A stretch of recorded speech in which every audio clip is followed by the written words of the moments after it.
The construction crew for Hoffman Carwash is officially rolling up with equipment.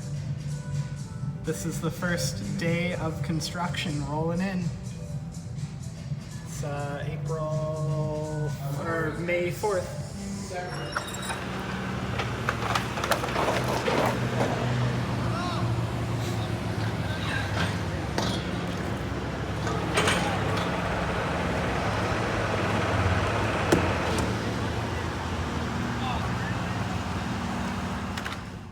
They are not messing around. They've got probably 70% of the building gone already. I'm gonna raise that, maybe like 80%.